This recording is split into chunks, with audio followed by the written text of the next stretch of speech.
এই ভর্তাটা রুটি পরোটার সাথে, পোলাও ভাতের সাথে, যে কোনো সাদা ভাতের সাথে এতে অসাধারণ, অবশ্যই ট্রাই করবেন। চমৎকার চমৎকার ইয়াম্মি হেলদি একটা খাবার, এটা খুব মজাদার একটা ভর্তা এটা। Thank you viewers. বেগুন কেটে নিয়েছি, গোল গোল করে কেটে নিয়েছি, বেগুনের ভর্তা করব। এখানে প্রায় 1.5 কেজি বেগুন নিয়েছি আমি। আসসালামু আলাইকুম viewers, welcome to my channel শিমুস world. এখানে আমি গোল বেগুন কেটে নিয়েছি, কিভাবে ভর্তাটা করব সেটা আমি দেখাচ্ছি। একটা কড়াই বসিয়ে দিয়েছি এবং টুকরো করা বেগুনগুলোকে আমি ঢেলে দিচ্ছি এখানে। বেগুনের মধ্যে দিয়ে দিচ্ছি লবণ, স্বাদ অনুযায়ী পরিমাণ মতো লবণ, দিচ্ছি হলুদ গুঁড়ো। আমি এখন বেগুনটাকে ভাজি করে নিচ্ছি।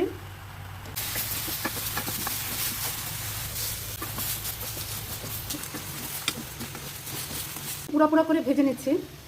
এখান থেকে অর্ধেক বেগুন আমি হালকা ভাজার পর, অর্ধেক আমি অর্ধেক বেগুন উঠিয়ে নিয়েছি। যেটুকু দিয়ে আমি ভর্তা করব শুধু সেই বেগুনটাকে আমি পুরা করে ভেজে নিচ্ছি, আর বাকি অর্ধেকটা আমি আলাদা করে রেখে দিয়েছি। এটাতে আমি কোনো তেল দিইনি। বেগুন পুড়িয়ে ভর্তাটা করলে সেটা টেস্টি হয় অন্যরকম, এটা অনেক বেশি ইয়াম্মি হয়। বেগুনটা একদম গলা গলা হয়ে গেছে, তার মানে এটা পুরানো শেষ, পুরানো কমপ্লিট। অর্ধেকটা বেগুন ভাজার পর আমি তুলে নিয়েছি অর্ধেকটা বেগুনকে, আর বাকি অর্ধেকটা দিয়ে আমি ভর্তা বানাবো।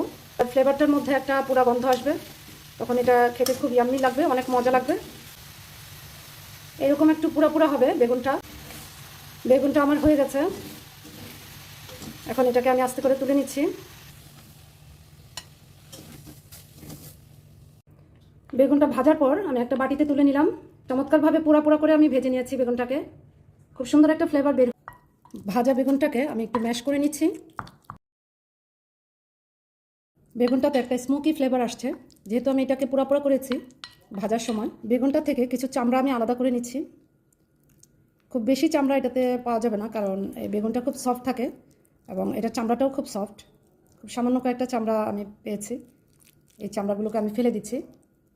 বেগুনটা থেকে আমি চামড়াগুলো বের করে ফেলেছি। বেগুনের সবগুলো চামড়া আমি বের করে নিয়েছি। চমৎকারভাবে বেগুনটাকে আমি প্রসেস করে নিয়েছি। কড়াই বসিয়ে দিয়েছি, দিয়ে দিচ্ছি 1/2 কাপ পরিমাণ সরিষার তেল, 1/2 কাপ পরিমাণ পেঁয়াজ কুচি আমি দিয়ে দিলাম। পেঁয়াজ ভাজাটার মধ্যে আমি দিয়ে দিচ্ছি কাঁচামরিচ কুচি করে। আমি 2টা কাঁচামরিচ নিয়েছি। আপনারা চাইলে এখানে শুকনো মরিচ দিতে পারেন, শুকনো মরিচ দিয়ে ভর্তা খুব টেস্ট হয়, বাট আমাকে স্যুট করে না শুকনো মরিচটা, যে কারণে আমি কাঁচামরিচ দিলাম। ঝালটা যার যার ইচ্ছে অনুযায়ী, যে যতটা ঝাল খাবেন তার তত বেশি পরিমাণে মরিচ দিয়ে নেবেন। ভর্তার জন্য পেঁয়াজ মরিচটা ব্রাউনিশ হয়ে গেছে এবং সুন্দরভাবে এটা ভাজা হয়েছে। এখন আমি বেগুনটাকে দিয়ে দিচ্ছি, যে ভাজা ম্যাশ করা বেগুনটা।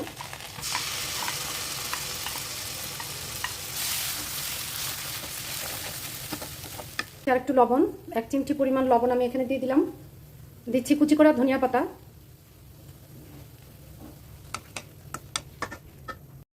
আমার বেগুন ভর্তাটা অলরেডি কমপ্লিট। আমি এখন ভর্তাটাকে চুলা থেকে নামিয়ে নিয়ে যাচ্ছি। আমার বেগুন ভর্তাটাকে আমি চুলা থেকে নিয়ে এসেছি এবং এটাকে ঠান্ডা করে নিয়েছি। এখন এটাকে আমি ডেকোরেট করে নিচ্ছি। আপনারা এই রেসিপিতে অবশ্যই বানিয়ে খাবেন। ভিউয়ার্স, আমার ভিডিওটি ভালো লেগে থাকলে আমার ভিডিওতে লাইক কমেন্ট শেয়ার করে দিবেন এবং আমার চ্যানেলটিকে সাবস্ক্রাইব করে দিয়ে পাশে থাকবেন। আর মজার বেগুন ভর্তা বানিয়ে খাবেন। আরও 1 টেবিল চামচ পরিমাণ কাঁচা সরিষার তেল দিয়ে দিলাম। এটা জাস্ট ভর্তাটাকে অসাধারণ একটা ফ্লেভার দিবে। আমি 1 টেবিল চামচ পরিমাণ কাঁচা সরিষার তেল এখানে দিয়ে দিলাম, এটা ভর্তাটার ফ্লেভারটা বাড়ানোর জন্য। আমি আরেকটু ধনিয়া পাতা ছিটিয়ে দিচ্ছি।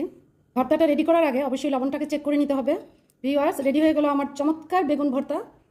আপনারা এই রেসিপিতে অবশ্যই বানিয়ে খাবেন। আমার ভিডিওটি ভালো লেগে থাকলে ভিডিওতে লাইক কমেন্ট শেয়ার করে দিবেন এবং আমার চ্যানেলটিকে সাবস্ক্রাইব করে দিয়ে পাশে থাকবেন। আর মজার ভর্তা বানিয়ে খাবেন। সিজনাল অনেক জিনিস দিয়ে ভর্তা করা যায়, অবশ্যই আপনারা এটা ট্রাই করবেন। এই রেসিপিতে অসাধারণ, মুখে লেগে থাকার মতো স্বাদের এই ভর্তাটা হয়।